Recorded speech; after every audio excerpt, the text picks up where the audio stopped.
खबर शामिल करते हैं मुबारकपुर से। राव मोहम्मद नदीम की रिपोर्ट के मुताबिक काफिला सफीरान अमन जिला बहावलपुर का ट्रेड सेंटर बहावलपुर में इजलास हुआ। इजलास की सदारत अब्दुल अलीम निगरान मरकजी सदर मुत्तहिदा मरकजी अंजुमन ताजरान बहावलपुर ने की। इजलास का आगाज़ तिलावत कुरान पाक से हुआ, जिसमें मेंबरान काफिला सफीरान अमन, तमाम मसालिक के उलमा कराम और उनके नुमाइंदान और मुत्तहिदा मरकजी अंजुमन ताजरान के सदूर ने शिरकत की। इजलास में सफीरान के काफिले को मजीद तरतीब दिया गया क्योंकि मुहर्रम उल हराम के दिन नज़दीक हैं। चंद दिनों तक काफिले ने पूरे ज़िला बहावलपुर का विजिट करना है। विजिट का मकसद हर शहर में जाकर अमन का पैगाम पहुँचाना होता है। काफिले में तमाम मसालिक के उलमा कराम और ताजरान के नुमाइंदान मौजूद होते हैं।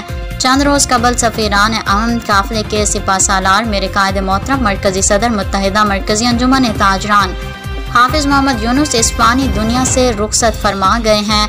अब उनकी जगह निगरान मरकजी सदर मुत्तहिदा मरकजी अंजुमन ताजरान बहावलपुर अब्दुल अलीम सफीरान अमन काफिले को सिपा सालार की हैसियत से लीड करेंगे।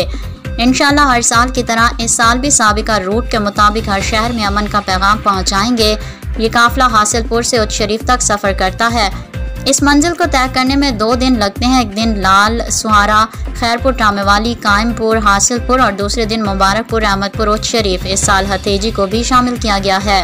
हाफिज मोहम्मद यूनुस मरहूम की ख्वाहिश थी कि इस साल से हथेजी भी शामिल करेंगे, लिहाजा वो अल्लाह को प्यारे होंगे। उनके मिशन को जारी रखते हुए इंशाअल्लाह इस साल हथेजी भी सफीरान अमन का काफिला अमन का पैगाम पहुँचाएगा। अल्लाह से दुआ गो हैं हम अपने कायदे मोहतरम के इस मिशन को मजीद बढ़ाएंगे और उनके हर काम में उनका और मुत्तहिदा का नाम जिंदा रखेंगे। आज के इजलास की मेज़बानी का शर्फ हासिल हाफिज मोहम्मद खुर्रम का था, जिन्होंने इंतजामात के काफिला सफीरान अमन को इशाया दिया। अल्लाह पाक तमाम शुरका और मेज़बान के रिज़्क़ जान माल में मजीद तरक्की अता फरमाए। वहीद अब्बास मिसन, तर्जुमान मुत्तहिदा मरकजी अंजुमन ताजरान बहावलपुर।